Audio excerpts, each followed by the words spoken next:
আমাদের এই মায়াময় শহর, রাতের অন্ধকার কিংবা দিনের সূর্যের বহিঃপ্রকাশ, সবসময় চলছে কোনো না কোনো ষড়যন্ত্র, কখনো প্রকাশ্যে, কখনো বা আড়ালে। কিন্তু অলঙ্কার সেনের মতো লোক থাকলে হয়তো সব ষড়যন্ত্রকে শেষে বিধ্বস্ত করে দেওয়া যায়। শুনতে থাকুন আমাদের আজকের গল্প, অলঙ্কার সেনের রহস্য সিরিজ মায়ানগরী।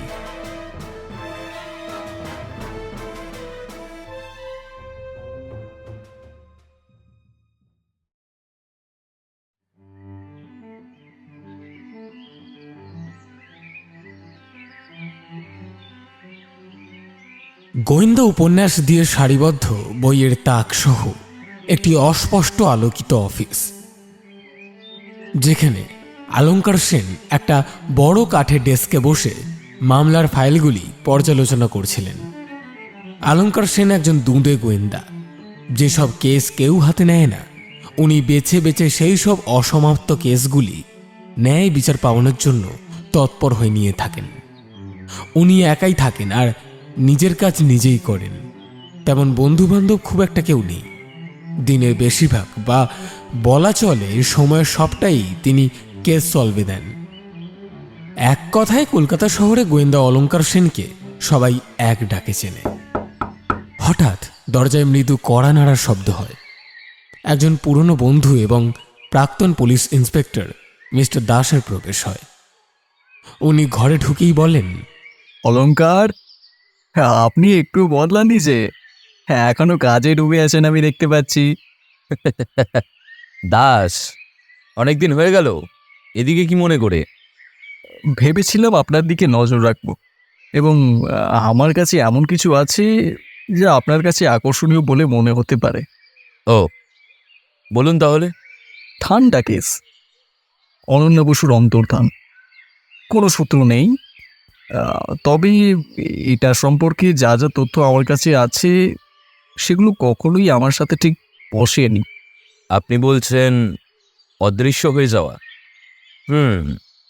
কৌতূহলী। আমি ভেবেছিলাম আপনি হয়তো তাই ভাবছেন। অন্যরা ঠিক কী মিস করছে তা দেখার জন্য আপনার কাছে সর্বদা একটি দক্ষতা ছিল। পুরনো অভ্যেস সহজে মারা যায় না। ধন্যবাদ দাস, আমি এটা খতিয়ে দেখব। নিজের অফিসে বসে অলঙ্কার গভীর চিন্তায় রয়েছেন। কেস ফাইল এবং ফটোগ্রাফ দ্বারা বেষ্টিত কি একটা যেন ভেবেই চলেছেন। এই মুহূর্তে অলঙ্কার সেন যেন নিজের মনে মনেই কথা বলছেন। প্রতিটি ঘটনা এমন একটি গল্প যা বলার জন্য অপেক্ষা করছে। কিছু সোজা, অন্যরা এত বেশি নয়। বছরের পর বছর ধরে আমি উভয়ের মধ্যে আমার ন্যায্য অংশের মুখোমুখি হয়েছি। পার্ক স্ট্রিট ফ্যান্টম থেকে হাওড়া ব্রিজ হাইয়েস্ট পর্যন্ত প্রতিটি ঘটনা তার ছাপ রেখে গেছে। কিন্তু রোজউড মার্ডার্স সেটা আলাদা ছিল। গোলাপের প্রতি ঝোঁক থাকা এক খুনি। এটি সলভ করতে কয়েক মাস সময় লেগেছিল এবং তারপরেও এটি তিক্ত অভিজ্ঞতা ছিল। এক অতীতের মামলার দৃশ্য মনে পড়ছে তার। একটি মুখোশধারী মূর্তি রাতের মধ্যে পিছলে যায়। ছড়িয়ে ছিটিয়ে থাকা সোনার মুদ্রা সহ একটি সেতু এবং অবশেষে মেঝেতে পড়ে থাকা একটা লাল গোলাপ সহ অন্ধকার ঘর। এর প্রত্যেকটি আমাকে নতুন কিছু শিখিয়েছে। এটা শুধু ধাঁধা সমাধানের বিষয় নয়, এটি জড়িত ব্যক্তিদের বোঝার বিষয়। তাদের উদ্দেশ্য, তাদের ভয়, তাদের গোপনীয়তা। গভীর রাত তখন, প্রায় 3টের কাছাকাছি। অলঙ্কার তার ডেস্কে বসে অনন্যা বসুর মামলার ফাইলটি দেখতে থাকেন। দৃঢ় সংকল্পের অনুভূতি গড়ে ওঠে তার মনে। তিনি ঠিক করেন এই রহস্যের সমাধান তিনি করবেন। এটা আলাদা কিছু একটা ব্যাপার আছে, আমাকে আরো গভীরে যেতে হবে। যখন তিনি কাজ করতে ব্যস্ত ছিলেন তখন তার ফোনটা বেজে ওঠে। আবার মিস্টার দাস। অলঙ্কার, এমন একজন আছেন যার সঙ্গে আপনার দেখা করা উচিত।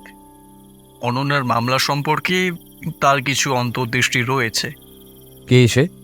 সোহাগ নামে একজন মনোবিজ্ঞান স্নাতক, তীক্ষ্ণ মন, সে হয়তো আপনাকে সাহায্য করতে পারে। হ্যাঁ, ঠিক আছে দাস, একটি মিটিং সেট আপ করুন। করব। সাবধানে থাকবেন অলংকার। অলঙ্কার সেন ফোনটা কেটে দেন। তার মুখে একটা চিন্তাশীল অভিব্যক্তি। দেখা যাক। সোহাগ, তোমার কাছে কি আছে?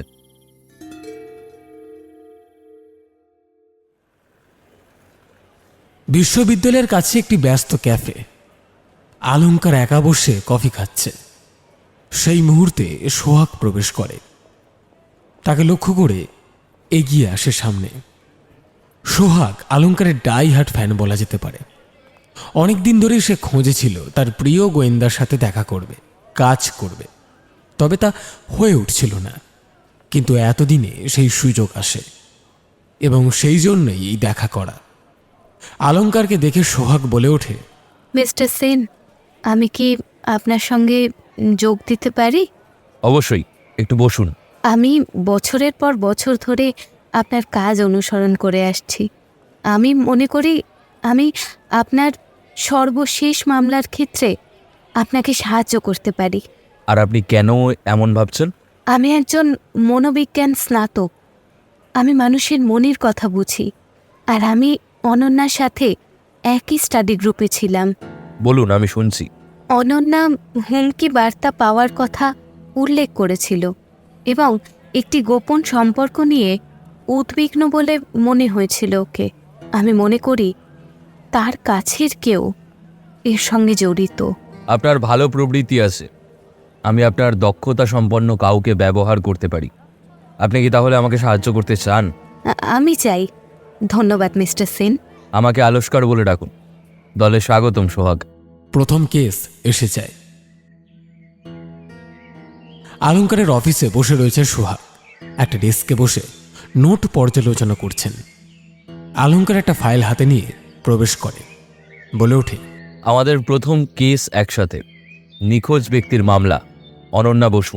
ওর কথা আমার এখনো মনে আছে। উজ্জ্বল, নিবেদিত, এসবের কোনো মানে হয় না। এরকম প্রথম প্রথম মনে হয়, কিন্তু এখানেই আমরা আছি সেই রহস্য বোঝার জন্য।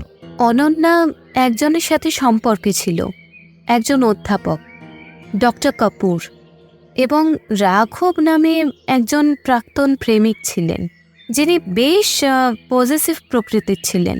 প্রফেসরকে দিয়ে শুরু করা যাক। দেখুন, সে যা বলছে জানে, দেখতে হবে তার চেয়ে বেশি জানে কি না। চলুন।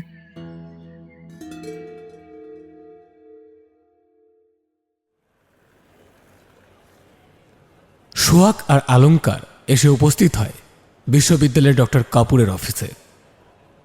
তারা দুজনে বসলেন ডক্টর কাপুরের সামনাসামনি। তারা এসেছে অনন্যা বসু সম্পর্কে ডাক্তারের কাছে কিছু তথ্য পাওয়া যায় কিনা তা জানতে। অলঙ্কার বলে ওঠেন, ডক্টর কাপুর, আমরা আপনাকে অনন্যা বসুর বিষয়ে জিজ্ঞাসাবাদ করতে চাই। আমি যে জানি তা পুলিশকে আগেই বলেছি। অনন্যা হুমকি দেওয়ার কথা উল্লেখ করেছিল। সে কি আপনাকে বিশ্বাস করে আপনাকে বলেছিল যে সে কে হতে পারে? সে করেছে। সে ছিল তার প্রাক্তন প্রেমিক রাঘব। সে মেনে নিতে পারছিল না যে সে এগিয়ে গেছে। আর আপনি, তার সঙ্গে আপনার সম্পর্ক কি ছিল? আমরা সম্পর্কে জড়িত ছিলাম, কিন্তু আমি শপথ করে বলছি তার নিখোঁজ হওয়ার সঙ্গে আমার কোনো সম্পর্ক নেই। উনি কিছু কথা বলছেন না। আমরা যোগাযোগ করব মিস্টার কাপুর। অলঙ্কার এবং সোহাগ করিডোর দিয়ে হেঁটে অফিস ছেড়ে চলে যায়। আপনি কি তাকে বিশ্বাস করেন? আংশিকভাবে, কিন্তু এই গল্পে আরও অনেক কিছু আছে। রাঘবকে খুঁজে বার করা যাক।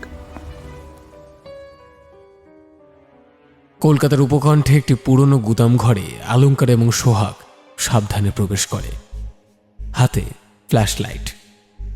সোহাগের একটু সন্দেহ হয় সে ঠিক জায়গায় এসেছে কিনা, কিন্তু অলঙ্কার তাকে আশ্বস্ত করে তারা ঠিক পথেই আছে। আপনি কি নিশ্চিত যে এটাই সেই জায়গা? খবরটি বিশেষ সূত্র থেকে পাওয়া এবং বিশ্বাসযোগ্য ছিল। কাছেই থাকুন। গুদামঘরটা বেশ অন্ধকার, অদ্ভুত। হঠাৎ একটা ক্ষীণ আওয়াজ শুনতে পায় তারা। আপনি কি এটা শুনলেন? হ্যাঁ, ওদিকে। তারা একটা লুকোনো ঘরে যায়। ভিতরে অনন্যাকে আবদ্ধ এবং অচেতন অবস্থায় পড়ে থাকতে দেখে তারা। হে ভগবান, অনন্যা! সে বেঁচে আছে, অ্যাম্বুলেন্স ডাকুন। পরদিন সকালে হাসপাতালে অনন্যা এখনো দুর্বল। অলঙ্কার আর সোহাগ এসেছে তার সাথে দেখা করতে। অনন্যা বলে, এটা ছিল মিস্টার বোস। সে প্রতিশোধ নিতে চেয়েছিল ডাক্তার কাপুরের বিরুদ্ধে। বোস, আমার জানা উচিত ছিল। কিন্তু কেন? পুরনো ব্যবসায়িক অংশীদার, এটা বিশ্বাসঘাতকতা। এটি আমাদের ধারণার চেয়েও গভীরতর। তারা যখন হাসপাতাল থেকে বের হয়, অলঙ্কারের ফোনে একটা কল ঢোকে। শোনার সঙ্গে সঙ্গে তার অভিব্যক্তি অন্ধকারে ঢেকে যায়। কি হয়েছে? ডক্টর কাপুর, তাকে হত্যা করা হয়েছে। কি? কিভাবে? আমরা একটি পুরনো মামলা আবার খুলছি এবং এবার প্রতিটি রহস্য উন্মোচিত না হওয়া পর্যন্ত আমরা থামব না। উত্তেজনাপূর্ণ পরিবেশ বিরাজ করছে। অলঙ্কার এবং সোহাগ গভীরভাবে কথোপকথনে জড়িত। তারা বোঝে ডাক্তার কাপুরের মৃত্যু সব কিছু বদলে দিয়েছে। অলঙ্কার বলে ওঠে, ডক্টর কাপুরের হত্যা সবকিছু বদলে দিয়েছে। আমাদের দৃষ্টিভঙ্গি পুনর্বিবেচনা করতে হবে। এবং অনন্যা, সে আমাদের একমাত্র প্রধান সাক্ষী। আমাদের তাকে নিরাপদে রাখতে হবে। অনন্যা এখনো দুর্বল। হাসপাতালের বিছানায় সে শুয়ে আছে। অলঙ্কার এবং সোহাগ শান্তভাবে প্রবেশ করে। অনন্যা, আপনি কি আমাদেরকে মিস্টার বোস সম্পর্কে আরও বলতে পারবেন? সে সে প্রতিশোধ নিতে চেয়েছিল। বলেন ডাক্তার কাপুর তার সঙ্গে বিশ্বাসঘাতকতা করেছেন। সেখানে আরও তুমি সময় না, আমাদের সব কিছু জানতে হবে। খুঁজে দেখুন পুরনো গুদাম ঘর, সেখানে একটি অলঙ্কার এবং সোহাগ চিন্তিত দৃষ্টি বিনিময় করে। আমাদের দ্রুত এগোতে হবে। আসুন সেই গুদামে ফিরে যাই। পুরনো গুদাম ঘরে অলঙ্কার এবং সোহাগ সাবধানে প্রবেশ করে। তাদের হাতে ফ্ল্যাশ লাইট। অনন্যা কেন তাদেরকে গুদাম ঘরে আসতে বলেছে তারা ভাবতে থাকে, আর সেই ভাবনা থেকেই এখানে আসা। সোহাগ বলে ওঠে, এই পরিবেশটা এখানে খুব অদ্ভুত। চোখ খোলা রাখুন, জায়গার বাইরে কিছু খুঁজুন। তারা এলাকাটা ঘুরে দেখে পুরনো নথি এবং ফটোগ্রাফ সহ একটা লুকোনো কামরা খুঁজে পায়। অলঙ্কার, এটা দেখো, একজন যুবকের সঙ্গে ডক্টর কাপুর। তিনি কি মিস্টার বোস হতে পারেন? সম্ভবত। এবং এই নথিগুলো, এগুলো আর্থিক নথি। মনে হচ্ছে একটি ব্যবসায়িক অংশীদারিত্ব ভুল হয়ে গেছে। হঠাৎ তারা একটা শব্দ শুনতে পায়। ঘুরে যায়। ফ্ল্যাশ লাইটের আলোয় একটা ছায়ার মতো কিছু ধরা পড়ে। দ্রুত পালিয়ে যায়। দেখেছো? এখানেই থেকো। অলঙ্কার সেই ছায়ামূর্তির পিছনে দৌড়তে থাকে। ছায়ামূর্তিটাকে আরেকটু হলেই ধরে ফেলত, কিন্তু এই করিডোরের গোলক ধাঁধায় তার একটু ভুল হয়ে যায়।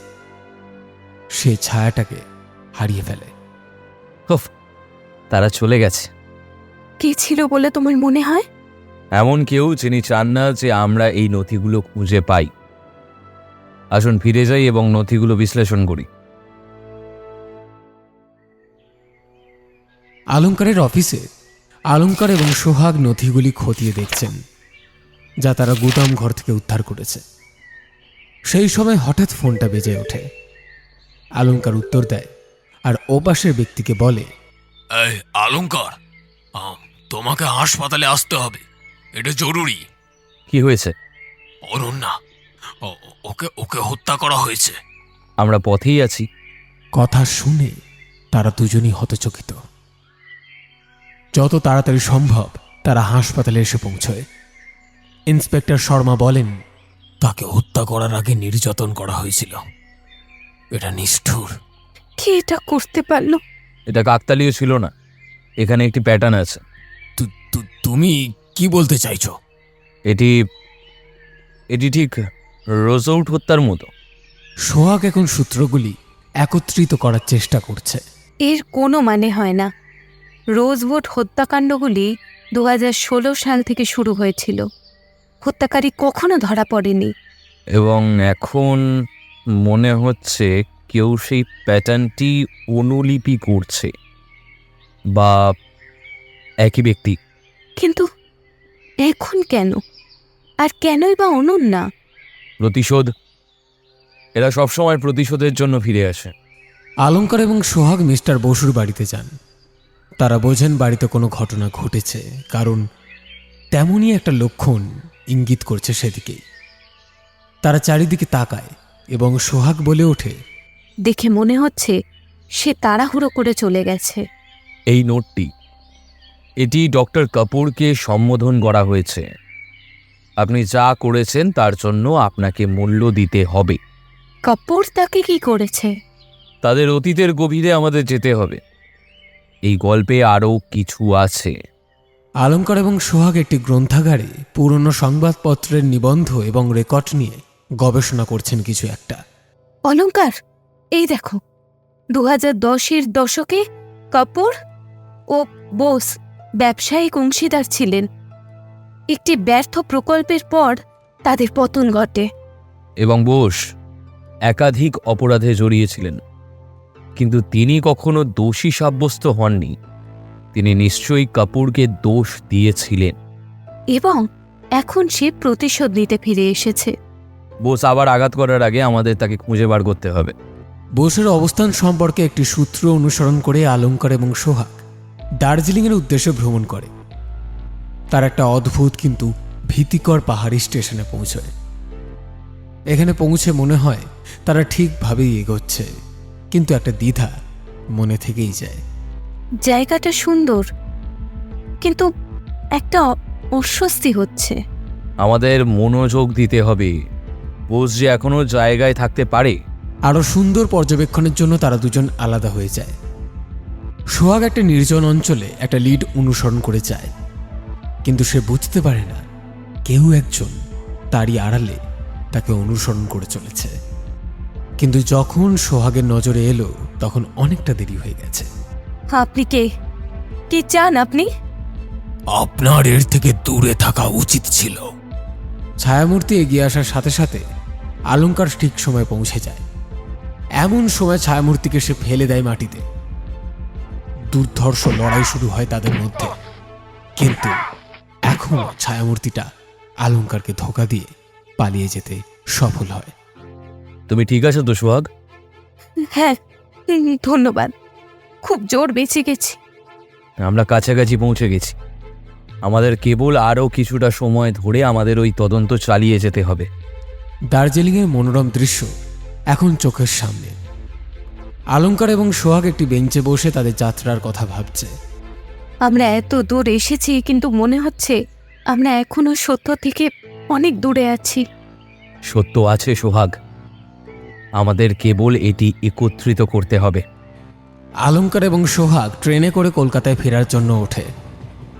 মেজাজ তাদের উত্তেজনাপূর্ণ এবং তারা গভীর কথোপকথনে ব্যস্ত। দুজনেই ভাবছে এরপরে তারা কোন দিকে এগোবে, কিন্তু তারা এটাও জানে সত্যের কাছাকাছি তারা প্রায় চলেই এসেছে। দার্জিলিং থেকে আমাদের কিছু সূত্র দিয়েছে, কিন্তু আমরা এখনো গুরুত্বপূর্ণ কিছু মিস করছি। বোসকে রোজআউট হত্যাকাণ্ডের সঙ্গে আমাদের যুক্ত করতে হবে। একটা লিঙ্ক থাকতে হবে। একটি স্টেশনে ট্রেনের গতি কমে গেলে সোহাগ বেরিয়ে আসে একটু হাওয়া খাওয়ার জন্য। হঠাৎ তাকে পিছন থেকে ধরে একটা অন্ধকার গলিতে টেনে নিয়ে যাওয়া হয়। অলঙ্কার! অলঙ্কার বুঝতে পারে সোহাগ অনুপস্থিত। সে পাগলের মতো ট্রেন এবং স্টেশনে অনুসন্ধান করে তাকে। সোহাগ, তুমি কোথায় আছো? অলঙ্কার তার ফোনে একটা কল পায়। আপনি যদি তাকে জীবিত দেখতে চান, তবে আপনি অতীতকে তাড়া করা বন্ধ করে দেবেন। কে আপনি? সোহাগ কোথায়? এটি আপনার একমাত্র সতর্ক বার্তা। পিছু হাঁটো, নয়তো সে মারা যাবে। কলটা হঠাৎ শেষ হয়ে যায়। অলঙ্কার দাঁড়িয়ে থাকে, রাগে ও উদ্বেগে ছটফট করে। আমি তাদের এটা নিয়ে পালাতে দেব না। আপনি কে? আমার কাছে কি চান? আপনাকে আর আপনার বন্ধুকে অতীত খনন করা বন্ধ করতে হবে। কিছু জিনিস পুড়ে যাওয়াই ভালো। অলঙ্কার আমাকে খুঁজে ঠিক বের করবে, এর থেকে আপনি রেহাই পাবেন না। আমরা সেটা দেখে নেব। অলঙ্কার ইন্সপেক্টর শর্মার সাথে ফোনে কথা বলছে। আমরা তাকে খুঁজে বের করার জন্য যথাসাধ্য চেষ্টা করব অলঙ্কার। আমাকে তাকে ফিরিয়ে আনতেই হবে, আর এর পেছনে কারা রয়েছে তা খুঁজে বার করতে হবে। আমরা কলটা ট্র্যাক করছি, শক্ত থাকো। অলঙ্কার নিজের মনে মনেই অফিসে বসে গুনগুন করে বলছে, ভাবুন আলস্কার, ভাবুন আমরা কি মিস করেছি, কেন তারা এখন সোহাগকে নিয়ে গেল। অলঙ্কার তার ডেস্কের গুদাম থেকে নথিগুলি ছড়িয়ে দেয়, সেগুলি নিবিড়ভাবে পরীক্ষা করে।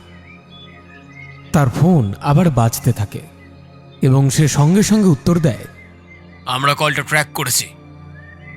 একটা পুরনো কারখানা জেলের কাছে দার্জিলিংয়ে একটা স্থান থেকে আসছে কলটা। চলুন সেখানেই ফিরে যাই, আমরা সময় নষ্ট করতে পারবো না। আমি তোমাকে সমর্থন করার জন্য একটা দল পাঠাচ্ছি, সাবধানে থেকো অলঙ্কার। আমি থাকবো। আর শর্মা, ধন্যবাদ। দার্জিলিংয়ের উপকণ্ঠে আমাদের দৃশ্য স্থানান্তরিত হয়। পরিত্যক্ত ভবন এবং গলিপথের একটি গোলকধাঁধা। কারখানা জেলায় অলঙ্কার আসে। সে সতর্কতার সাথে সরে যায়, এলাকাটি ভালো করে দেখতে থাকে। আমি যদি কাউকে বন্দি করে রাখতাম তাহলে কোথায় লুকিয়ে থাকতাম? একটা ক্ষীণ শব্দ শুনতে পায় এবং তাকে অনুসরণ করে একটা জরাজীর্ণ বিল্ডিং পর্যন্ত যায়। ভিতরে সে একটা ঘর খুঁজে পায় যেখানে ধস্তাধস্তির চিহ্ন স্পষ্ট। তার সাথে একটা দড়ি, উল্টে যাওয়া চেয়ার আর একটা চোখ বেঁধে রাখা কাপড় পায়। সোহাগ এখানেই ছিল। অনুসন্ধান চালিয়ে যেতে যেতে একটা গোপন দরজা খুঁজে পায় যা পুরোপুরি ভূগর্ভস্থ পথের দিকে যাচ্ছে। সে যখন নিচে নামছে তখন তার ফোনে একটা মেসেজ পায়। সোহাগের একটা ছবি, বাঁধা এবং অচেতন অবস্থায়। ওরা আমাকে ঠাট্টা করছে, আমাকে তাড়াতাড়ি করতে হবে। অলঙ্কার অন্ধকার এবং সংকীর্ণ করিডোরে চলাচল করে। তার টর্চ লাইট অন্ধকার কেটে দেয়। সে সামনের দিকে কণ্ঠস্বর শুনতে পায় এবং গোপনে তাদের দিকে এগিয়ে যায়। বস বলেছে আমরা তাকে 1 ঘন্টার মধ্যেই সরিয়ে নিয়ে যাব। আমরা এখানে থাকার একদমই ঝুঁকি নিতে পারবো না। সেই গোয়েন্দা যদি সামনে আসে? আমরা তার জন্য প্রস্তুত। সে আমাদের পাশ কাটিয়ে যেতে পারবে না। অলঙ্কার সাবধানে সেই ঘরের দিকে এগিয়ে যায় যেখানে অপহরণকারীরা সোহাগকে ধরে রেখেছে। তিনি দরজার একটি ফাটল দিয়ে তাদের দেখেন এবং নিজের মনে পরিকল্পনা তৈরি করেন। সময়টা নিখুঁত হতে হবে। এরপর খুব সন্তর্পণে ঘরের ভেতর ঢুকতেই অপহরণকারীদের নজর যায় অলঙ্কারের দিকে। শুরু হয় একটা ক্ষুদ্র সংগ্রাম। অলঙ্কারের পরপর দুটো ঘুষির আঘাতে দুইজন প্রায় পরাস্ত হয়ে পড়ে।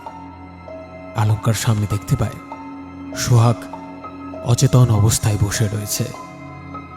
তার দড়িগুলো খুলতে থাকলে সোহাগের হালকা জ্ঞান ফিরল। সে বলল, অলঙ্কার, তুমি আমাকে খুঁজে পেয়েছ। তুমি এখন নিরাপদে আছো, চলো এখান থেকে। তারা যখন ভূপৃষ্ঠে ফিরে আসে তখন তারা আরও পায়ের শব্দ শুনতে পায়। অলঙ্কার সোহাগকে সুড়ঙ্গের গোলক ধাঁধা দিয়ে নিয়ে যায়। অবশেষে তারা খোলা বাতাসে বেরিয়ে আসে। তাদের সাথে ইন্সপেক্টর শর্মা এবং তার দল দেখা করে। অলঙ্কার, সোহাগ, তোমরা দুজনে ভালো আছো তো? আমরা ভালো আছি, আপনাকে ধন্যবাদ। আপনি কি অন্যদের ধরে ফেলেছেন? হ্যাঁ, আমরা তাদের হেফাজতে নিয়েছি, কিন্তু এর পেছনে কারা রয়েছে তা আমাদের জানতেই হবে। তারা এমন একজনের কথা উল্লেখ করেছে যিনি অতীতকে উন্মোচন করতে চান না। এটা বোস, সে দড়ি টানছে, আমাদের তাকে খুঁজে বার করতে হবে।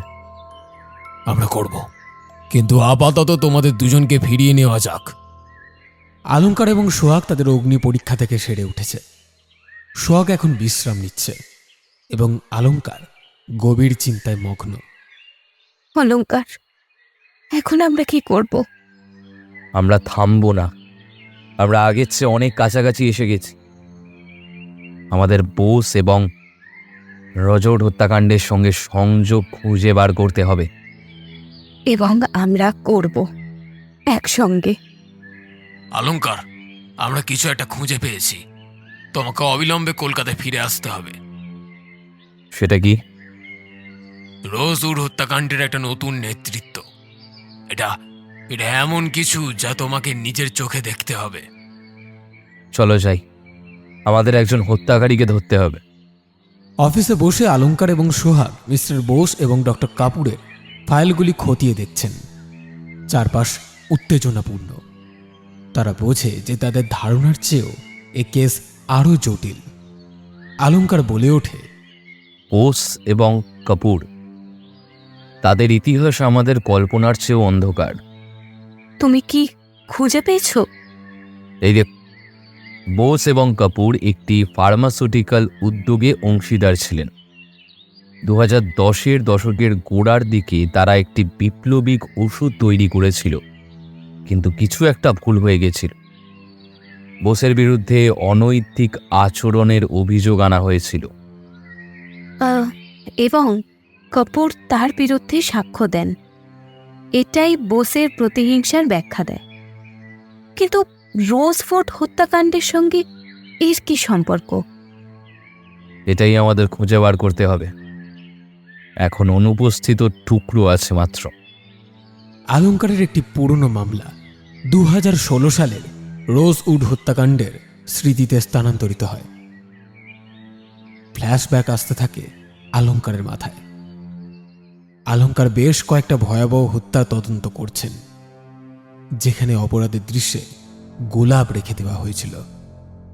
দ্য রোজউড মার্ডার্স, উনি ছিল সূক্ষ্ম, স্বাক্ষর হিসাবে গোলাপ রেখে গেছে। আমরা কখনো তাদের ধরতে পারিনি, এবং এখন এটা আবার ঘটছে। আপনি কি মনে করেন বোস রোজউড হত্যাকারী?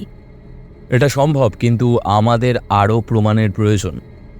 আমাদের এমন লোকেদের সাথে কথা বলা দরকার যারা বোস এবং কাপুর উভয়কেই জানত। কলকাতার একটা ব্যস্ত ক্যাফেতে আলঙ্কার এবং সোহাগের সঙ্গে মায়ার দেখা হয়, যিনি সোহাগের এক পুরনো বন্ধু, যার ওষুধ শিল্পের সঙ্গে যোগাযোগ রয়েছে। তার কাছেই সোহাগ আলঙ্কারকে নিয়ে যায় সাহায্যের জন্য।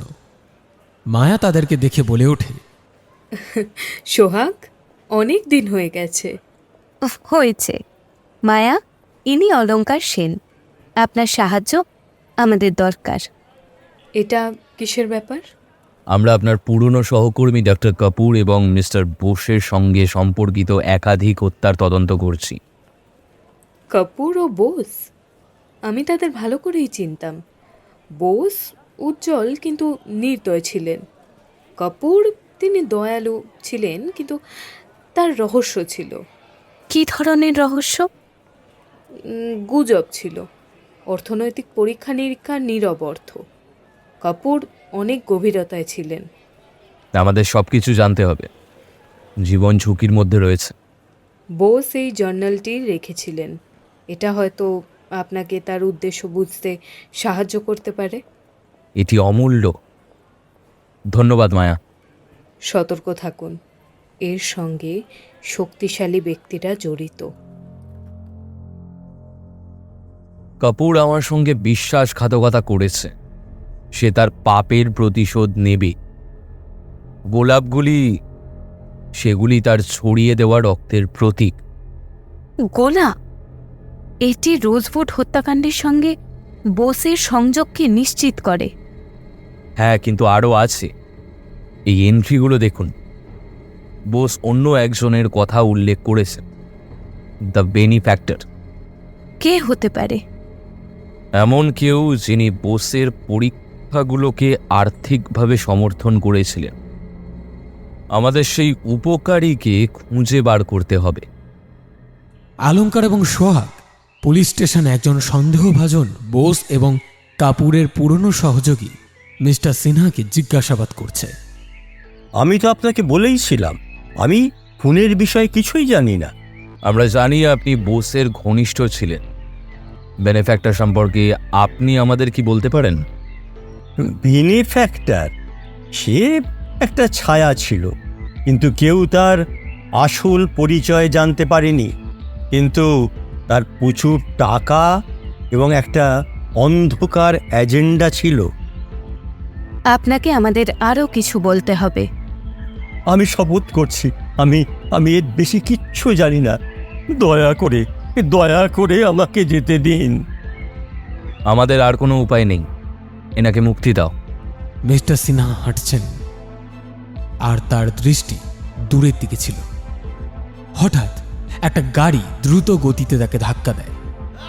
সে তৎক্ষণাৎ মারা যায়। আমাদের অনেক দেরি হয়ে গেছে, কেউ তাকে কথা বলতে দিতে চায়নি।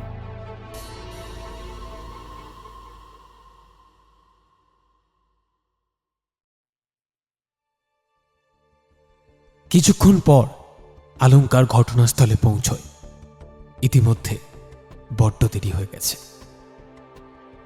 অলঙ্কারের অ্যাপার্টমেন্টে রাকেশ নামে এক পুরনো বন্ধুর কাছ থেকে সে ফোন পায়, যিনি তার সঙ্গে রোজউড মার্ডারে কাজ করেছিলেন।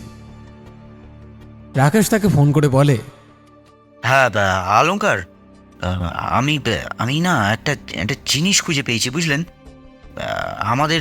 আমাদের পুরনো জায়গায় আমার সঙ্গে এসে একবার দেখা করুন তো।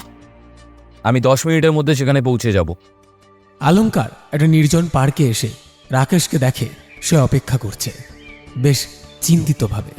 শুনুন, পুরনো ফাইলগুলো খুঁটিয়ে খুঁটিয়ে দেখেছি। বোস একা চক্রান্ত করছিলেন না, একটা বড় নেটওয়ার্ক আছে, শক্তিশালী মানুষ। বেনিফ্যাক্টর? হ্যাঁ, কিন্তু আরও আছে। আমি একটা নাম খুঁজে পেলাম, এই অর্জুন মালহোত্রা। মালহোত্রা? সে কিভাবে জড়িত? তিনি পরীক্ষাগুলোর জন্য কিন্তু অর্থায়ন করছিলেন, এবং সে আপনার অতীতের কারোর সঙ্গে সে যুক্ত। হঠাৎ একটা গুলির শব্দ হয়। রাকেশ পড়ে যায় ধপ করে। অলঙ্কার তার পাশে হাঁটু গেড়ে বসে। রাকেশ? অলঙ্কার, কি হয়েছে? তারা রাকেশকে হত্যা করেছে। সে একটা গুরুত্বপূর্ণ জিনিস খুঁজে পেয়েছে। আমাদের মালহোত্রাকে খুঁজে বার করতে হবে। অলঙ্কার আর সোহাগ তাদের অফিস ফিরে এসেছে, আগের চেয়ে আরও দৃঢ় প্রতিজ্ঞ হয়ে। রাকেশ তাদের যে ফাইলগুলি দিয়েছে তারা তা বিশ্লেষণ করতে শুরু করে। সোহাগ বলে ওঠে, অর্জুন মালহোত্রা সে একজন শক্তিশালী ব্যবসায়ী। তিনি বোসের পরীক্ষাগুলির জন্য অর্থায়ন করেছিলেন এবং বেশ কয়েকটি অমীমাংসিত মামলার সাথে তার সম্পর্ক রয়েছে। এবং সে আমার অতীতের কারোর সঙ্গে যুক্ত। আমাদের তার মোকাবেলা করতে হবে। কিন্তু কিভাবে? সে তো সবার চোখের আড়ালে। আমাদের লিভারেজ দরকার, তাকে আমাদেরকে জব্দ করতেই হবে। অলঙ্কার এবং সোহাগ একটি উচ্চ সমাজের অনুষ্ঠানে যোগ দিয়েছেন, যেখানে মান্যগণ্য অনেক ব্যক্তি উপস্থিত আছেন। ভিড়ের সাথে নিজেদেরকে মিলিয়ে দেয় তারা। তারা মালহোত্রাকে খুঁজে পায়। এখানেই আছে। কি সেই পরিকল্পনা? আমাদের তাকে একা পেতে হবে। আমার পথ অনুসরণ করুন। মালহোত্রার দিকে এগিয়ে যায় তারা। মালহোত্রা, আমাদের কথা বলা দরকার। এটি বোস এবং রোজউড হত্যা সম্পর্কে। আমি বুঝতে পারছি না আপনি কিসের কথা বলছেন। আমরা জানি আপনি বোসের পরীক্ষাগুলির জন্য অর্থায়ন করেছিলেন। আমাদের কাছে প্রমাণ আছে। প্রমাণ? আপনি খড় ধরে ফেলেছেন? রাকেশ তোমার কারণে মারা গেছে। আমরা আপনাকে নিচে নামিয়ে আনব। সাবধান গোয়েন্দা, আপনি জানেন না আপনি কার সঙ্গে কাজ করছেন। সেটা আমরা দেখব। এখন কি? আমাদের আরও গভীরে খনন করতে হবে। মালহোত্রা পিছলে গেছে এবং এখন আমাদের একটি নাম আছে, সত্য না জানা পর্যন্ত আমরা থামব না। অলঙ্কার আর সোহাগ বেশ ভালো করে বুঝতে পেরেছে তাদের হাতে এখন যে পরিমাণ প্রমাণ, তারা সত্যের খুব কাছাকাছি রয়েছে। আমরা কাছাকাছি আছি সোহাগ, আমি অনুভব করতে পারি। কিন্তু আমরা কিছু একটা মিস করছি। ধাঁধার একটি অংশ আছে যা আমরা এখনো খুঁজে পাইনি। সোহাগের ফোনে একটি অজানা নাম্বার থেকে একটা মেসেজ আসে। সে সেটা পড়ে তার মুখ বিবর্ণ হয়ে যায়। এটা কি? এটা আমার অতীত থেকে, এমন একজন যার কাছ থেকে আমি ভেবেছিলাম আমি আর কখনো তার গলা শুনতে পাবো না। কে? রজত। অনেক বছর আগে, তোমার সঙ্গে দেখা হওয়ার আগে আমরা একসঙ্গে ছিলাম। সে সমস্যায় পড়েছিল। কেমন সমস্যা? তার একটি অন্ধকার দিক ছিল, অবসেসিভ, কন্ট্রোলিং। আমি তাকে ছেড়ে দিয়েছিলাম, কিন্তু সে কখনো যেতে দেয়নি। সে এখন কি চায়? তিনি বলেন হত্যার বিষয়ে তার কাছে তথ্য রয়েছে, কিন্তু সে একা দেখা করতে চায়। উপায় নেই, আমরা একসঙ্গেই যাব।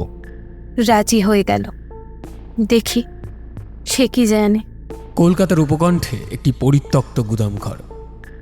অলঙ্কার এবং সোহাগ রজতের সঙ্গে দেখা করতে আসে। পরিবেশ বেশ উত্তেজনাপূর্ণ। এই হলো সেই জায়গা, সে এখানে কোথাও আছে। কাছাকাছি থেকো, আমরা জানি না সে কি করতে পারে। তারা গুদামে প্রবেশ করে এবং রজতকে অপেক্ষা করতে দেখে। সে এগিয়ে যায়, তার চোখ সোহাগের দিকে নিবদ্ধ থাকে। সোহাগ, অনেক দিন হয়ে গেল। তুমি কি চাও রজত? আমি তোমার তদন্তের কথা শুনেছি। আমার কাছে এমন তথ্য আছে যা তোমাকে সাহায্য করতে পারে। তারপর কথা বলুন। বোস ও কাপুর সম্পর্কে আপনি কি জানেন? সব কিছুই কি এত সোজা অলঙ্কার? তুমি বদলালে না। বোস এবং কাপুর আরও বড় কিছুর সঙ্গে জড়িত ছিলেন। শক্তিশালী ব্যক্তিদের একটা নেটওয়ার্ক তাদের লাভের জন্য জীবন পরিচালনা করে। আর আপনিও এর অংশ ছিলেন, তাই না? আমার কারণ ছিল, কিন্তু সেজন্য আমি এখানে আসিনি। আমি তোমাকে সাহায্য করতে চাই সোহাগ। আমরা আবার একসঙ্গে থাকতে পারবো। এটা ঘটবে না। আপনি যা জানেন তা আমাদের বলুন, নয়তো আমরা চলে যাব। ঠিক আছে, অন্য কেউ দৌড়ি টানছে, এমন কেউ যার কথা আপনি ভেবেও দেখেননি। কিন্তু প্রথমত আমার একটি ছোট ইন্স্যুরেন্স চাই। রজত সোহাগের দিকে তাকায়, তাকে ধরার চেষ্টা করে, কিন্তু অলঙ্কার বুঝতে পারে কিছু একটা গন্ডগোল হচ্ছে। তাকে টেনে নিয়ে যায়। ঠিক এই সময় রজতের সাথে সামান্য ধস্তাধস্তিতে অলঙ্কার জড়িয়ে পড়ে, কিন্তু অলঙ্কার এসব খেলায় পারদর্শী। রজতকে পরাস্ত করে তাকে সংযত করার চেষ্টা করে। এটা একটা ভুল ছিল রজত। তোমার কি মনে হয় এটা শেষ হয়ে গেছে? কি ঘটতে যাচ্ছে সে সম্পর্কে আপনার কোনো ধারণাই নেই। আমরা খুঁজে বের করব, তোমার সঙ্গে বা তোমাকে ছাড়াই। চলো সোহাগ, আমাদের এখানে কাজ শেষ। অলঙ্কারের অফিসে সোহাগ দৃশ্যত কাঁপছে, কিন্তু তাও সে কেসে হেল্প করে যাওয়ার জন্য দৃঢ় প্রতিজ্ঞ হয়। অলঙ্কার রজত থেকে তারা যে তথ্য সংগ্রহ করেছে তা বিশ্লেষণ করছে। রজত অন্য একজনের কথা উল্লেখ করেছেন, যাকে আমরা বিবেচনা করিনি। আমাদের আরও গভীরে যেতে হবে এবং আমাদের সতর্ক হওয়া দরকার। বিপজ্জনক সংযোগের সঙ্গে রজতই একমাত্র নন। আসো রোজআউট হত্যার দিকে মনোনিবেশ করি। একটি সংযোগ আছে যা আমরা মিস করছি। তারা আবার পুরনো মামলার ফাইলগুলি দেখে। বোসের জার্নাল এবং কাপুরের নথি থেকে নতুন তথ্যের সাথে ক্রস রেফারেন্স করে। এই যে দেখুন, অনন্যার বোন অঞ্জলি। মূল তদন্তে তার নাম কখনো উল্লেখ করা হয়নি। অনন্যার একটি যমজ বোন ছিল। কেন এই বিষয়টা গোপন রাখা হলো? অনেক বছর আগে বাবার সঙ্গে ঝগড়া করার পর সে উধাও হয়ে যায়। কোথায় গেছে কেউ জানে না। আমাদের তাকে খুঁজে বার করতে হবে। সে সব কিছুর চাবিকাঠি হতে পারে। আমি তার শেষ পরিচিত অবস্থান খুঁজতে শুরু করব। অলঙ্কার এবং সোহাগ অঞ্জলির শেষ পরিচিত অবস্থানে তদন্ত করছে। তারা চেষ্টা করে যদি কোনো গোপন সূত্র থেকে কিছু খবর পাওয়া যায় তাহলে এই কেসে একটু সাহায্য হলেও হতে পারে। একটা গ্রামের লোকেদের সাথে অলঙ্কার কথা বলা শুরু করে। অঞ্জলি, হ্যাঁ ওর কথা মনে আছে। সে ছিল একটু অন্যরকম, সব সময় নিজের কাজ নিয়েই তো থাকতো। আপনি তাকে শেষ কবে দেখেছেন? হ্যাঁ, কয়েক বছর আগে। সে তো হঠাৎ চলে গেল, কোথায় যাচ্ছে কাউকে বলল না। সে কি কারো কথা বলেছে? বন্ধু, পরিবার? না না, কিন্তু গুজব ছিল। লোকেরা বলেছিল যে সে বিপজ্জনক কিছুতে জড়িত ছিল। আমাদের তাকে খুঁজে বার করতে হবে। আপনার কি কোনো ধারণা আছে সে হয়তো কোথায় গেছে? হ্যাঁ, মানে ওই জঙ্গলের গভীরে একটা পুরানো বাড়ি আছে। কেউ কেউ বলে সে তো সেখানে গিয়েছিল। তবে সাবধানে থাকবেন, এটি অশুভ লক্ষণের জায়গা। আমাদের আর কোনো উপায় নেই, আমাদের যেতেই হবে। চলুন তাকে খুঁজে বার করা যাক। এটাই হয়তো আমাদের একমাত্র লিড হতে পারে। অলঙ্কার এবং সোহাগ একটা পুরনো বাড়িতে যায়, ঘন জঙ্গলের ভেতরে। পরিবেশটি কেমন যেন ভয়ঙ্কর। এই জায়গাটা আমাকে ভয় ঠান্ডা করে দিচ্ছে। কাছাকাছি থেকো, আমরা জানি না আমরা কি পাবো। তারা পুরনো বাড়িতে পৌঁছে সতর্কতার সাথে প্রবেশ করে। জায়গাটি পরিত্যক্ত, কিন্তু তারা সাম্প্রতিক কার্যকলাপ চিহ্ন খুঁজে পায়। একটি জার্নাল, ফটোগ্রাফ এবং দেওয়ালে কিছু অদ্ভুত প্রতীক। এটা অঞ্জলির। সে তার রাগ, যারা তার পরিবারের প্রতি অবিচার করেছে তাদের বিরুদ্ধে প্রতিশোধ নেওয়ার পরিকল্পনা সম্পর্কে এখানে লিখেছে। এইগুলো দেখো, তিনি বোস এবং কাপুরকে অনুসরণ করেছিলেন। সে সব জানত। সেও আমাদের ওপর নজর রাখছিল। আমাদের তদন্তের ছবি রয়েছে। সে আমাদের থেকে এক ধাপ এগিয়ে। কিন্তু কেন? সে যদি সবকিছুর চাবিকাঠি হয়, যদি সে ছায়া থেকে এটি অর্কেস্ট্রেট করে থাকে, তবে কি হবে? কলকাতায় ফিরে আসা হয় দুজনের। অলঙ্কার এবং সোহাগ চূড়ান্ত সূত্রগুলি একত্রিত করেছে। রহস্য সমাধানের জন্য আগের চেয়ে আরও কাছাকাছি পৌঁছেছে তারা। আমাদের আবার বোসের মুখোমুখি হতে হবে। সে আমাদের যা বলে তার চেয়ে বেশি জানে। এবং আমাদের অঞ্জলিকে খুঁজে বের করতে হবে। সে হলো মিসিং লিঙ্ক। ইতিমধ্যে অলঙ্কার আর সোহাগ মুখোমুখি হয় বোসের সাথে। এত তাড়াতাড়ি ফিরলে? তুমি আমার কাছে আর কি চাও? সত্য, অঞ্জলি সম্পর্কে, রোজউড হত্যা সম্পর্কে, সব কিছু সম্পর্কে। তোমার মনে হচ্ছে তুমি খুব চালাক, অলঙ্কার। কিন্তু তুমি কেবল ওপরে যা আছে তাই খালি চোখে দেখতে পাবে। যথেষ্ট খোলা হয়েছে, আপনি যা জানেন তা বলুন। ঠিক আছে, অঞ্জলি তিনিই ছিলেন যিনি এই সব শুরু করেছিলেন। সে আমাকে, কাপুরুকে সবাইকে চালাকি করে ভাসিয়েছে। কিন্তু তুমি তাকে খুঁজে পাবে না। সে আপনার জন্য খুব বুদ্ধিমান। এখানেই শেষ নয়। অঞ্জলি হলো চাবিকাঠি। সে আবার আঘাত করার আগে আমাদের তাকে খুঁজে বার করতে হবে। এবং আমাদের যে কোনো কিছুর জন্য প্রস্তুত থাকতে হবে।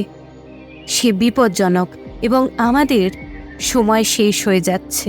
এইবার শেষ করা যাক। কাপুরের জন্য, রাকেশের জন্য, প্রত্যেকের জন্য যারা এর কারণে ক্ষতিগ্রস্ত হয়েছে। একসাথে আমরা তাকে নামিয়ে আনব।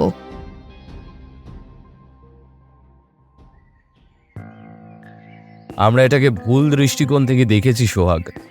এটা মায়া। রোজউড হত্যা এবং সাম্প্রতিক হত্যাকাণ্ডের মধ্যে তার যোগসূত্র রয়েছে। মায়া? কিন্তু কেন? তার সঙ্গে যোগাযোগ হলো কি করে? প্রতিশোধ নেওয়া, এটা সবসময় প্রতিশোধের বিষয়। তার ভাই অর্জুন ছিলেন রোজউডের অন্যতম শিকার। সে বছরের পর বছর ধরে এই পরিকল্পনা করে আসছে। হঠাৎ দরজায় কড়া নাড়ার শব্দ হয়। একজন বার্তাবাহক একটি প্যাকেজ সরবরাহ করেন, একটা নোট এবং একটা জার্নাল। ধাঁধার শেষ অংশ, এক বন্ধুর কাছ থেকে। তারা জার্নালটি খোলে এবং বিস্তারিত এন্ট্রিগুলি খুঁজে পায়, যা মায়াকে রোজউড হত্যাকাণ্ডের সাথে সংযুক্ত করে এবং সাম্প্রতিক হত্যার জন্য তার উদ্দেশ্যে রূপরেখা দেয়। অঞ্জলিও জড়িত। মায়া কারসাজি করে। ভয় এবং ব্ল্যাকমেলের কারণে অনন্যা তাকে সাহায্য করতে বাধ্য করেছিল। অলঙ্কার এবং সোহাগ জানলাল থেকে সূত্র অনুসরণ করে মায়ার মুখোমুখি হতে এবং তাকে বিচারের আওতায় আনতে দৃঢ় প্রতিজ্ঞ হয়। তারা জানে হয়তো এটা তাদের শেষ চেষ্টা হবে। অলঙ্কার বলে, মায়াকে আবার আঘাত করার আগে আমাদের তাকে খুঁজে বার করতে হবে, কিন্তু আমাদের সতর্ক থাকতে হবে, সে বিপজ্জনক। রাজি হয়ে গেল। এসো তাকে খুঁজে বের করি এবং এটি একবার এবং চিরকালের জন্য শেষ করি। তারা যখন মায়ার সন্ধান করে তখন তারা অঞ্জলির অবস্থান সম্পর্কে একটা ক্লিউ পায়। সে লুকিয়েছিল মায়ার প্রতারণার জালে ধরা পড়ার ভয়। অলঙ্কার এবং সোহাগ একটি নাটকীয় সংঘর্ষে মায়ার মুখোমুখি হয়, হত্যার পিছনে মর্মান্তিক সত্য প্রকাশ করার জন্য। মায়া হেসে বলে ওঠে, তোমার অনেক দেরি হয়ে গেছে অলঙ্কার, খেলা শেষ হয়ে গেছে। এখনো নয়, আমরা সব জানি। তুমি কিভাবে এটা করতে পারলে? এত জীবন কিভাবে নিতে পারলে? তোমার কি মনে হয় তুমি আমাকে চেনো? আপনি কিছুই জানেন না। হঠাৎ তারা বাইরে একটা শব্দ শুনতে পায়। অলঙ্কার গিয়ে দেখে, অলঙ্কার ব্যাপারটা বুঝতে পারার আগেই অনেকটা দেরি হয়ে যায়। একজন অজানা হামলাকারী তার বাহুতে গুলি করে। অলঙ্কার! ব্যথায় হাত চেপে অলঙ্কার ভেঙে পড়ে। সোহাগ যখন তার পাশে ছুটে আসে তখন তার আঙুল দিয়ে রক্ত ঝরতে থাকে। আমাদের তোমাকে হাসপাতালে নিয়ে যেতে হবে। না, আমরা আগে এটা শেষ করব। অলঙ্কার প্লিজ প্লিজ, তোমার খুব রক্তক্ষরণ হচ্ছে। আমরা খুব কাছাকাছি আছি সোহাগ, আমরা তাকে পালাতে দিতে পারি না। সোহাগ অনিচ্ছাকৃতভাবে অলঙ্কারকে তার পায়ের কাছে দাঁড়াতে সাহায্য করে। তারা অলঙ্কারের আঘাত সত্ত্বেও মায়াকে বিচারের আওতায় আনার জন্য দৃঢ় প্রতিজ্ঞ। অলঙ্কার এবং সোহাগ অবশেষে একটি পরিত্যক্ত গুদামে মায়াকে কোণঠাসা করে। সত্য প্রকাশিত হওয়ার সাথে সাথে উত্তেজনা বেড়ে যায়। মায়া, সব শেষ হয়ে গেছে, আপনি আর দৌড়াতে পারবেন না। আমি কি পরিস্থিতির মধ্যে দিয়ে গেছি সে সম্পর্কে আপনার কোনো ধারণা নেই। তারা মৃত্যুর যোগ্য ছিল। প্রতিশোধ হত্যার ন্যায্যতা দেয় না। তোমার ভাই এটা চাইবে না। মায়া ভেঙে পড়ে। তার ক্রিয়াকলাপের বোঝা তার উপর পড়ে যায়। সে তার পুরো পরিকল্পনা, তার উদ্দেশ্য এবং কিভাবে সে অঞ্জলিকে তাকে সাহায্য করার জন্য ব্যবহার করেছিল তার সব প্রকাশ করে। আমার ভাই অর্জুন নির্দোষ ছিল। আসল হত্যাকারীকে রক্ষা করার জন্য রোজউড হত্যাকাণ্ডগুলি ঢেকে দেওয়া হয়েছিল। তাকে ফাঁসিতে ঝোলানো হয় এবং হত্যা করা হয়। আমি দায়ীদের খুঁজে বেড়াচ্ছি। শেষ হয়ে গেছে মায়া, নিজেকে পুলিশের হাতে ধরা দিন। পুলিশ এসে মায়াকে গ্রেফতার করে, তার সন্ত্রাসের রাজত্বের অবসান ঘটায়। এই গল্প শেষ হয়নি অলঙ্কার, তুমি কোনোদিন বুঝবে না।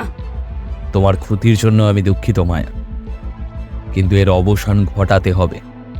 মায়াকে নিয়ে যাওয়ার সাথে সাথে অলঙ্কার অবশেষে তার আঘাত থেকে পড়ে যায়। সোহাগ তাকে ধরে ফেলে, তার মুখে স্বস্তি এবং উদ্বেগের মিশ্রণ। তুমি ঠিক হয়ে যাবে, আমরা পেরেছি অলঙ্কার, আমরা পেরেছি। আমরা তাকে থামিয়ে দিয়েছি। তোমাকে ধন্যবাদ সোহাগ, তোমাকে ছাড়া আমি এটা করতে পারতাম না। সোহাগ অলঙ্কারকে অ্যাম্বুলেন্সে উঠতে সাহায্য করে। তার চোখ জলে ভরে যায়। অলঙ্কার হাসপাতালে, তার গুলির ক্ষত সেরে উঠেছে। সোহাগ তার পাশে আছে, তার উদ্বেগ তার মুখে স্পষ্ট। সে কিছু বলতে চায়। তুমি আমাকে ভয় দেখিয়ে দিয়েছিলে অলঙ্কার, তুমি মারাও যেতে পারতে। এটা সার্থক হয়েছে, আমরা ন্যায় বিচার পেয়েছি। তুমি সব সময় মামলা প্রথমে রাখো, কিন্তু তোমার কি হবে, আমাদের কি হবে? সোহাগ, আমি তোমার কথা সব সময় ভাবি, একটি অংশীদার এর চেয়ে বেশি। আমিও তোমার জন্য চিন্তা করি অলঙ্কার। আমার সবকিছুই তুমি। আরেকটা মামলা আমাদের জন্য অপেক্ষা করছে, চলো কাজে ফিরে যাই। সব সময় অলঙ্কার, যাই হোক না কেন, ন্যায় বিচার নিশ্চিত করা যাক। অলঙ্কার এবং সোহাগ পাশাপাশি দাঁড়িয়ে তাদের পরবর্তী অভিযান শুরু করার জন্য প্রস্তুত। কলকাতার সূর্যের অস্ত যায়, তারা অজানা পথে হাঁটার সাথে সাথে দীর্ঘ ছায়া ফেলে। আরেকটা রহস্যের জন্য প্রস্তুত সোহাগ? হ্যাঁ, সব সময় অলঙ্কার, আমি সর্বদা রেডি। অলঙ্কারের অফিসে বসে আছেন দুজন ব্যক্তি, একজন অলঙ্কার, অপরজন সোহাগ। শহরটি একটি নতুন রহস্যের প্রত্যাশায় গুনগুন করে। সোহাগ জিজ্ঞেস করে অলঙ্কারকে, আমাদের পরবর্তী মামলার জন্য প্রস্তুত অলঙ্কার? সব সময়। দার্জিলিংয়ে আমাদের লিড আছে, একজন নিখোঁজ ব্যবসায়ী সম্পর্কে কিছু। তাহলে চলুন। তারা তাদের জিনিসপত্র সংগ্রহ করে এবং দার্জিলিংয়ের দিকে রওনা দেয়।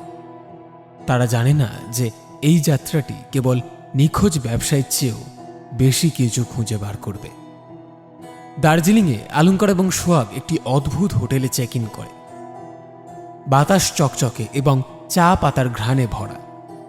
তাদের এই আশাটা অনেক জটিল গল্পের শেষ দৃশ্য হতে চলেছে। অলঙ্কার বলে ওঠে, এখানে এসে অন্যরকম অনুভূতি হচ্ছে, যেন অতীত আমাদের জন্য অপেক্ষা করছে। মায়ের কথা আমাকে তাড়া করে, এটা শেষ হওয়া থেকে অনেক দূরে।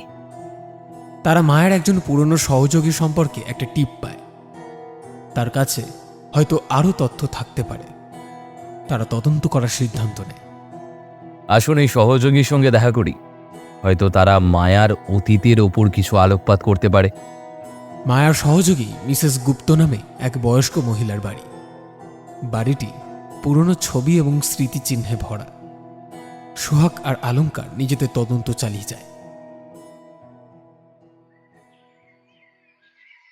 মিসেস গুপ্ত বলেন, ভিতরে আসুন গোয়েন্দাবাবু, আপনার জন্য অপেক্ষা করছিলাম। আপনি কি জানেন আমরা কেন এসেছি এখানে? মায়া, সে একটা সমস্যায় পড়া শিশু ছিল, কিন্তু সবসময় কেউ না কেউ তার সাথে চালাকি করত। তার কাকা রাজেশ। ওর কাকা? হ্যাঁ, তিনি তার প্রতিটা নড়াচড়া নিয়ন্ত্রণ করতেন, এমনকি তার অন্ধকারতম কাজগুলো তারই দ্বারা প্রভাবিত হয়েছিল।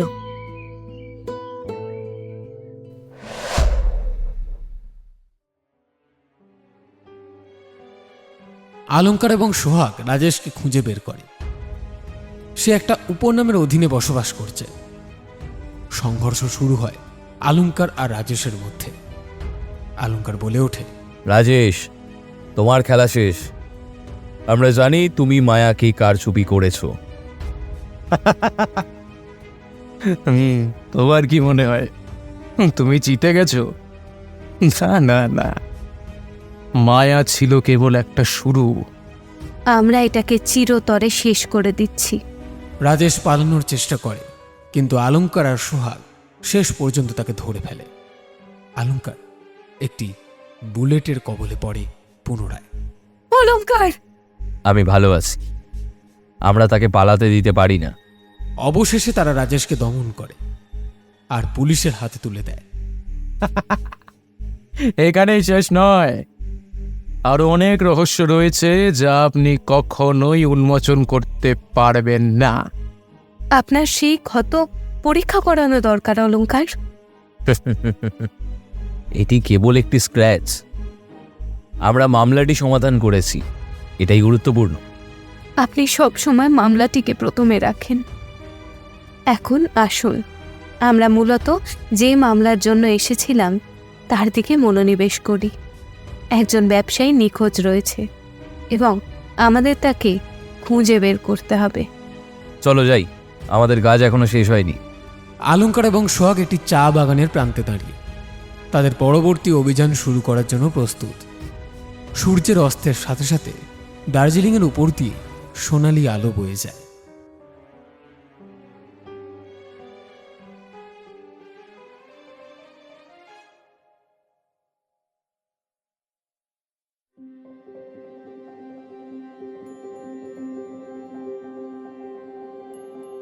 শুনছিলেন আজকের গল্প মায়ানগরী। গল্প পাঠে ছায়ামূর্তি এবং মালহোত্রা চরিত্রে আমি সায়ন, মিস্টার দাস ব্রহ্মা, অলঙ্কার সৌরভ, সোহাগ অঙ্কিতা, ডক্টর কাপুর বিকাশ মিত্র, অনন্যা মোহর, ইন্সপেক্টর শর্মা সুপ্রিয়। অপহরণকারীদের চরিত্রে স্নেহাশিস এবং সূর্য, মিস্টার সিনহা সুরজিৎ কর, রাকেশ অতনু, বোস রূপঙ্কর, মিসেস গুপ্ত ঝিনুক, রাজেশ নীল। পর্ব পরিচালনায় টিম ফিকশন হাট, আবহে সূর্য প্রচ্ছদ মুরালি।